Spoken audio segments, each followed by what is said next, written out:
The Montgomery estate smells like pine and cinnamon, but it might as well be formaldehyde. I stand in the center of the living room, my fingers gripping a cream-colored gift box wrapped in silk ribbon, and I can't stop staring at what's inside. A lifetime VIP membership to Last Chance Love, an app explicitly marketed to desperate singles over 30. And beneath it, a hardcover book with raised gold lettering, How to Find Happiness When You Die Alone. A.T. The fire roars in the marble fireplace behind me.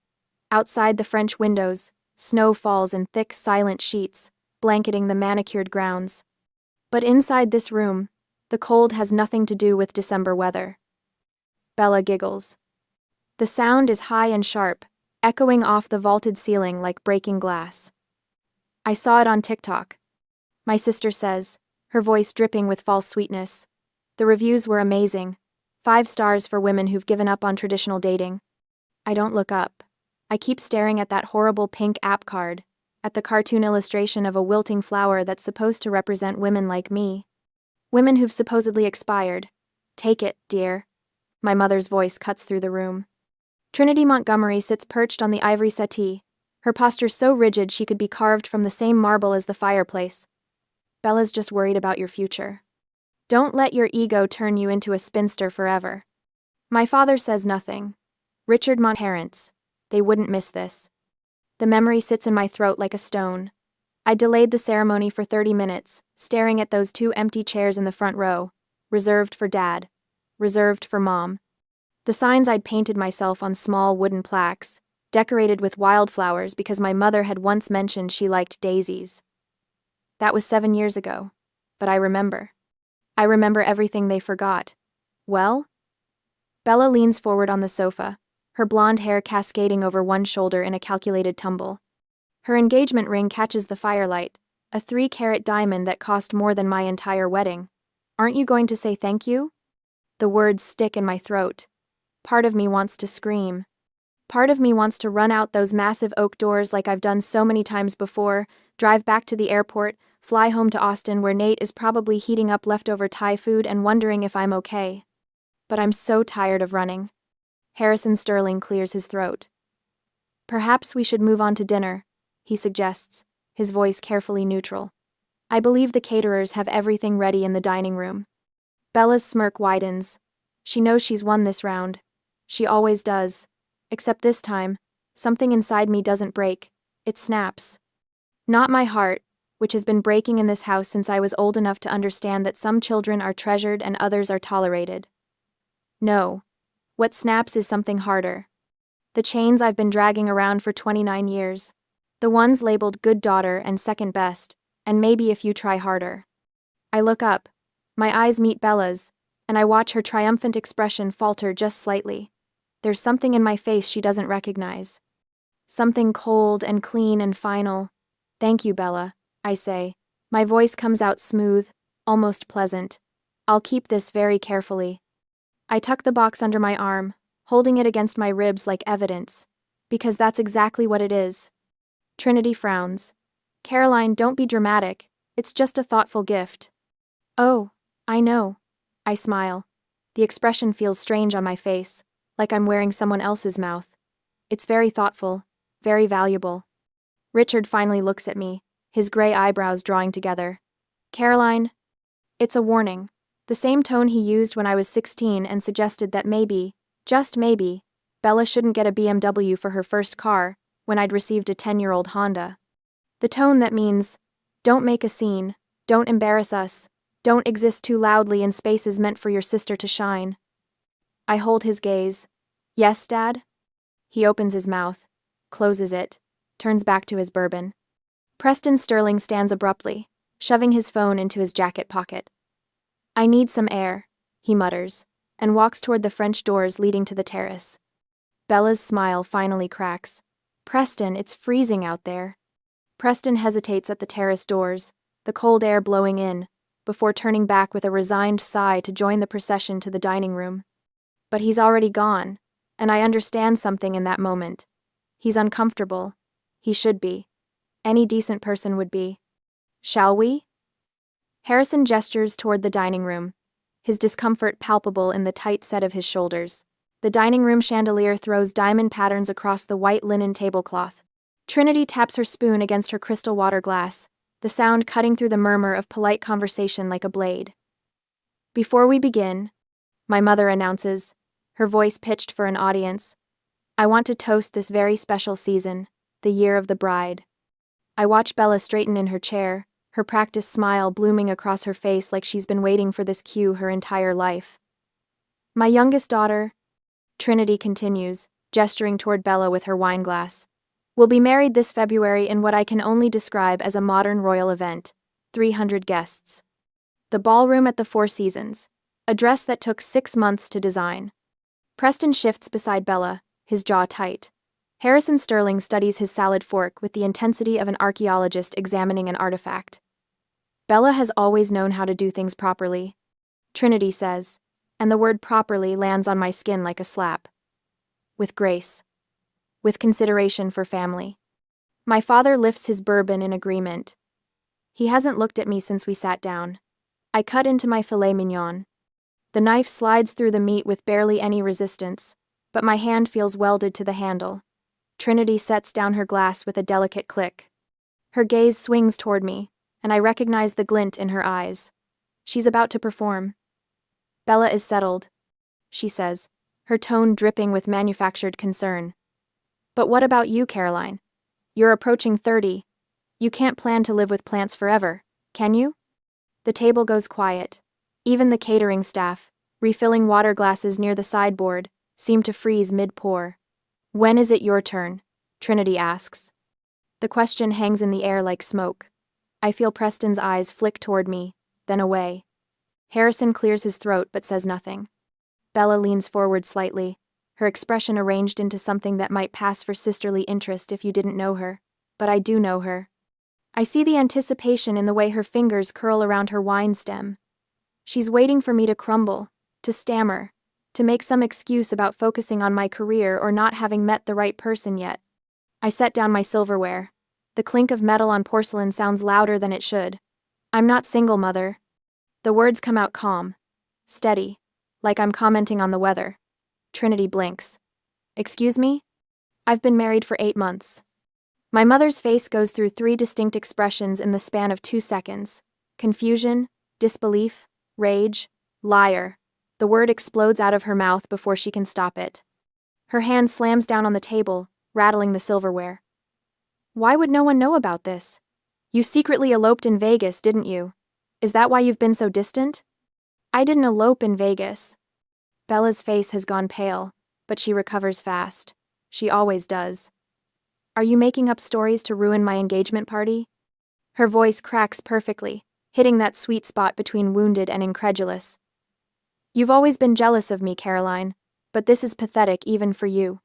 She turns to Preston, her hand finding his arm. Can you believe this? But Preston is looking at me, his attorney's brain clearly running calculations I can't quite read. I sent invitations, I say. My voice hasn't changed pitch.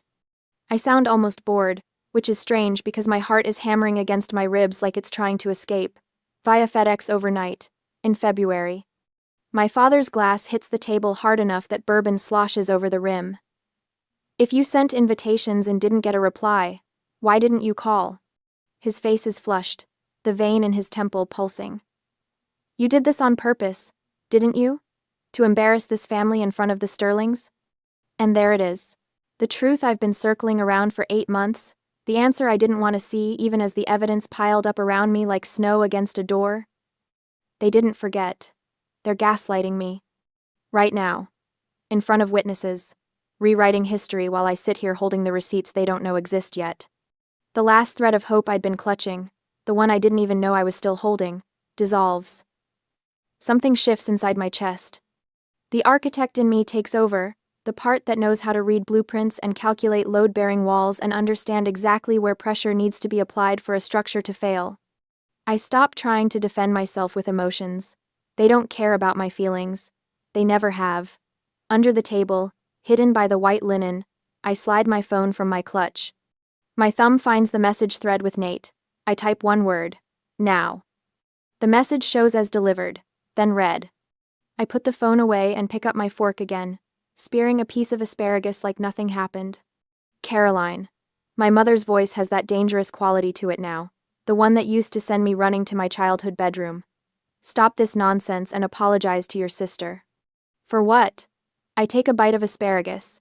It tastes like absolutely nothing. For getting married? For inviting my family to my wedding? Which part needs an apology? Bella's eyes are bright with tears that haven't fallen yet. She's good at this, holding them right on the edge where they catch the light. I can't believe you'd lie about something like this. On Christmas Eve. Christmas Eve. I'm not lying. Then prove it, my father snaps. I meet his eyes across the table. Okay. Harrison Sterling shifts in his seat, clearly wishing he was anywhere else. Preston has gone very still beside Bella, his lawyer instincts finally catching up to whatever his gut has been telling him. The chandelier above us catches on my wedding band. I've been wearing it this whole time.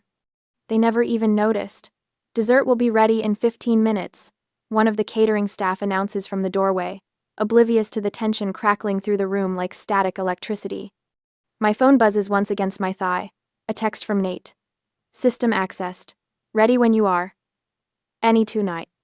I look up at the 85-inch smart TV mounted above the fireplace in the adjoining sitting area, currently displaying a digital fire log that mirrors the real fire burning below it. Actually, I say, standing up from the table, I think we should skip dessert tonight. I walk toward the TV, my heels clicking against the hardwood floor. There's something everyone needs to see. Caroline, sit down.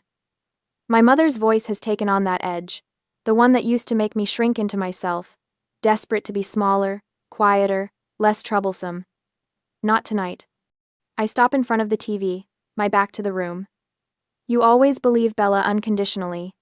My voice sounds strange to my own ears, calm, almost conversational. But have you forgotten what my husband does for a living? Silence. I turn to face them. Nathaniel Vance, senior cybersecurity analyst.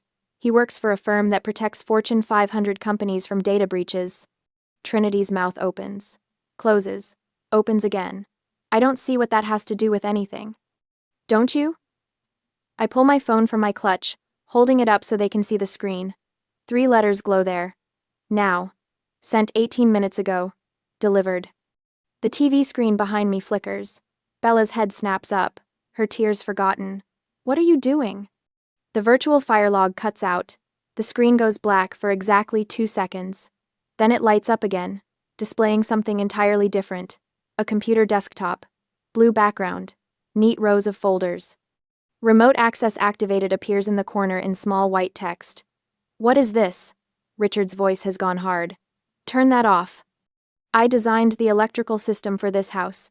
I keep my tone pleasant, almost chatty, like I'm discussing the weather. Did you know that? You hired me fresh out of grad school. Paid me an exposure and family discount rates. I installed every smart system, every camera, every sensor. I turn back to the screen, watching as the cursor moves without anyone touching it. Nate, working from our home office in Austin, his fingers flying across keys 2,000 miles away. The admin password was never changed. I continue. I recommended you change it. Remember? I sent that email. Twice. Harrison Sterling leans forward, his expression caught between fascination and horror. Preston has gone very still beside Bella, his lawyer brain clearly working through implications. This is illegal. Bella's voice cracks. Not with tears this time, with panic. Actually, it's not. I don't look at her. I'm the system administrator on record. I have full legal access. Nate is simply helping me retrieve my own files. Trinity stands up, her chair scraping against the hardwood. Files? What files? The cursor on the screen moves to a folder. The label makes Bella gasp. Project. Truth. When you dismissed my career as playing with plants. I say quietly, you forgot I'm an architect. Architects plan. We think 3 steps ahead. We build systems designed to last. My father's face has gone red. You had no right to put cameras in our home without telling us. I told you. My voice stays level. I gave you a 40-page manual. You signed off on everything. There's a camera at the front door, one at the side entrance, one covering the driveway, all disclosed, all legal. all recording to a professional NVR system in your wine cellar. What's an NVR system? Trinity's voice sounds smaller now. Network video recorder. I finally turn to look at her. It's not cloud storage that deletes after 6 months. It's physical hard drives, professional grade, data retention for 2 years. I watch the color drain from Bella's face. She understands. She's already doing the math, counting backward through months. You're bluffing, she whispers. I turn back to the screen. The cursor hovers over the folder. Do you remember February 12th, Bella? I ask. My voice sounds almost gentle. It was a Tuesday. Cold. You were wearing your cream cashmere coat. The FedEx driver arrived at 10:15 a.m. Stop it. Bella's voice rises. Mom, make her stop. The package was blue. I continue. Express overnight. 4 velvet boxes inside, wrapped in ivory ribbon. My wedding invitations. Preston's head turns toward Bella, slowly, like he's seeing her for the first time. Turn it off, Bella screams. Mom, make her turn it off. But Trinity is frozen, her hand still pressed to her throat, her eyes locked on the screen. It's too late anyway. I hit enter on my phone. Nate, receiving the signal, opens the folder. The first image fills the screen in perfect high definition. A FedEx receipt, signature line clearly visible. Isabella Montgomery, signed in her distinctive looping handwriting. Date, February 12th. Time, 10:15 a.m. The dining room explodes into chaos, but I just stand there, my phone in my hand, watching my sister's carefully constructed world begin to crack. And I feel nothing but cold, clean satisfaction. That's my signature, Bella says immediately. Her voice has lost its hysterical edge, replaced by something flatter. More dangerous. So what? I signed for a package. That doesn't prove anything except that I was home that day. She's recovering. Faster than I expected. Evidence 1, I say, keeping my voice level. Clinical. Like I'm presenting designs to a difficult client. You signed for a package from Caroline and Nate Vance on February 12th. 3 weeks after our wedding invitations were mailed via FedEx overnight. I don't remember every package I signed for. Bella crosses her arms. We get deliveries constantly. My brand partnerships alone generate dozens of shipments per week. But Trinity sits up straighter. I can see her grasping at this explanation, wrapping her hands around it like a lifeline. That's true. Bella's business requires constant inventory management. She can't be expected to remember one random delivery from 8 months ago. Nate's cursor moves on the screen. The receipt disappears, replaced by a screenshot of an email inbox. My mother's email inbox. Evidence 2, I say. The screen shows Trinity's Gmail account settings. Filters. There's a long list of them, sorting newsletters and promotional emails into various folders. But one filter sits at the top of the list, marked with a red flag icon. Rule name, wedding block. I read aloud. If subject contains wedding and Caroline, then delete permanently. Skip inbox. Do not archive. The creation date sits right there in gray text. February 14th, 2 days after the invitations were delivered. This filter was installed from an IP address that traces back to Bella's device. I continue. Her iPhone specifically. The same device she uses to manage her Instagram account. The silence that follows isn't peaceful. It's the silence of a trap snapping shut. Trinity's face has gone pale. That's not possible. I never authorized anything like that. Of course you didn't. I meet my mother's eyes. Bella has your password. She's had it for years. Remember when she set up your 2-factor authentication last Christmas? She told you it was for security. Preston stands up slowly from his chair. He's staring at Bella like he's seeing her for the first time. You hacked into your mother's email? I didn't hack anything. Bella's voice pitches higher. I have access, because Mom asked me to help manage her correspondence. She gets overwhelmed by all the emails. I manage philanthropic contacts, Trinity says weakly. Charity board communications. Bella helps me organize them. By deleting emails about your daughter's wedding? Harrison Sterling's voice cuts through the room. He's still sitting in his chair, but his posture has changed. He's no longer the uncomfortable observer. He's engaged now. Focused. Bella stands abruptly. Her chair scrapes against the hardwood floor. Fine! Yes! I hid the invitations. But I did it to protect Mom and Dad. The room freezes. She's pivoting. I watch it happen in real time, the way her expression shifts from defensive to aggrieved. Her eyes fill with tears. Her voice shakes, but not with fear. With righteous indignation. You sent those invitations last minute, she continues, voice trembling. For some shabby vineyard in Texas. Dad has high blood pressure. Tree. Mom worries constantly about image, about what people think. I saw that location you chose, Caroline, that rustic barn aesthetic, and I was afraid they'd be humiliated, afraid they'd spend the whole trip stressing about appearances. She wipes her eyes with the back of her hand. So yes, I hid them. I threw them away. I did it out of love. I was trying to protect our parents from embarrassment. Trinity inhales sharply. I watch her expression shift, see her reaching for this new narrative like a drowning person, grabbing driftwood.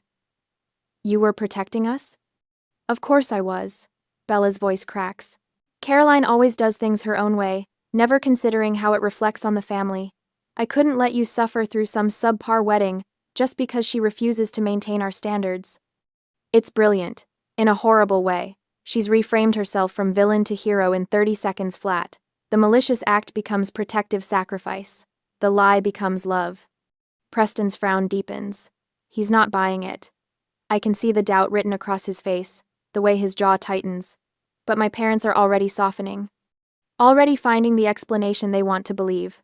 I don't panic. I don't rage. I don't give Bella the satisfaction of seeing me unravel. Instead, I smile.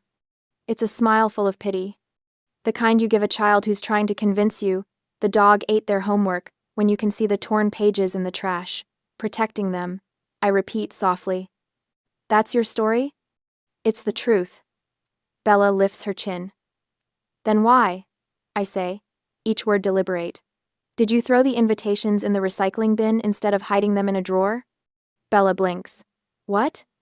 If you were protecting Mom and Dad, if you were worried about their feelings, you would have hidden the invitations somewhere safe. Somewhere you could retrieve them later if needed. You would have preserved them carefully, just in case your plan went wrong. I gesture to the screen where Nate has already queued the next file. But you didn't do that, did you? Preston turns to look at Bella. Really look at her. Did you? I was upset, Bella says quickly. I wasn't thinking clearly. That's interesting, I say, because the video footage suggests you were thinking very clearly. I nod to the screen. Nate clicks play. The video quality is stunning. Crystal clear footage from the front door camera, the one mounted above the entrance with a perfect view of the porch and driveway. The timestamp reads, February 12th, 10:14 a.m. The FedEx truck pulls into frame. The driver climbs out, carrying a blue package.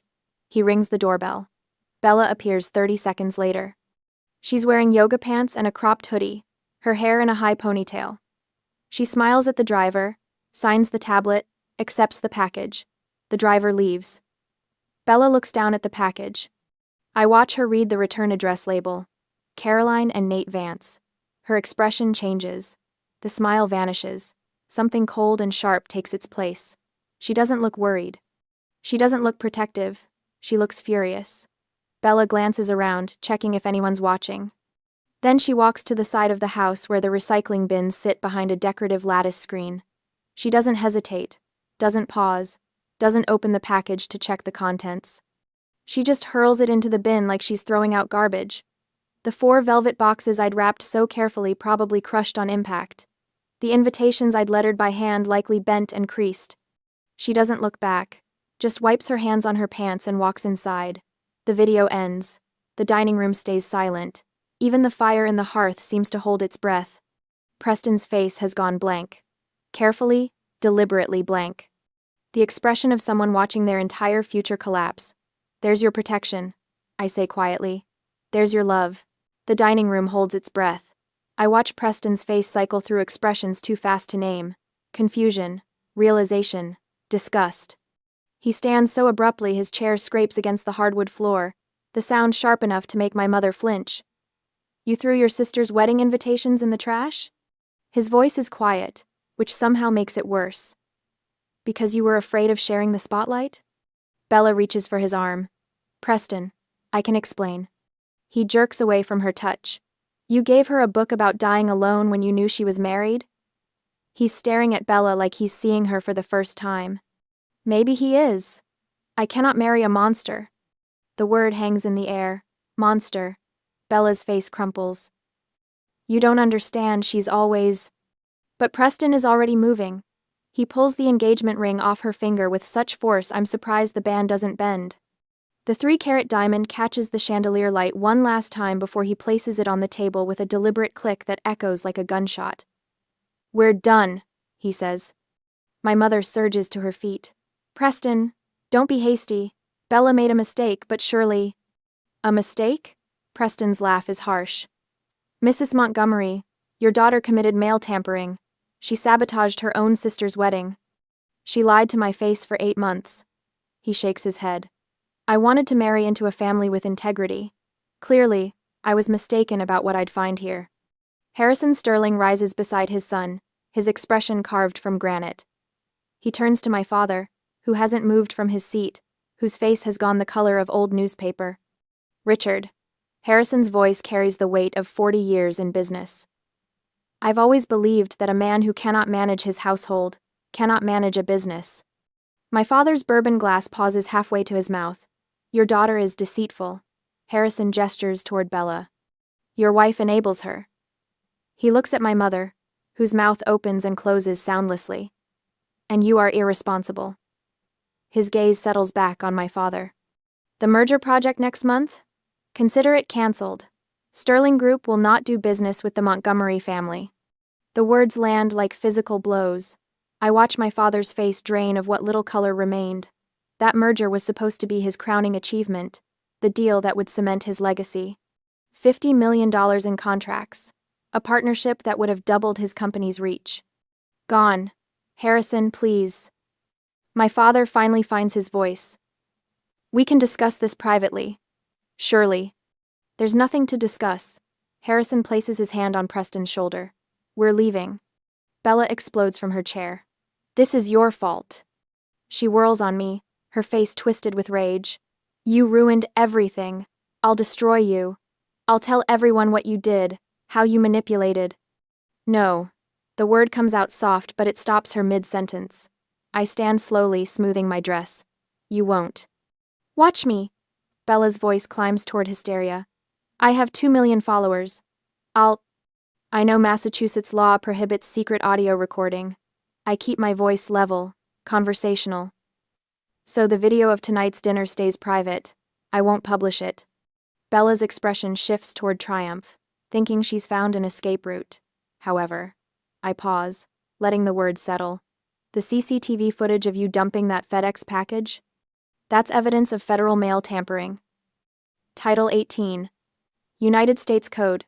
Section 1708. Up to 5 years in federal prison. The color drains from Bella's face. If you dare speak one lie about me on social media, that video and a lawsuit go straight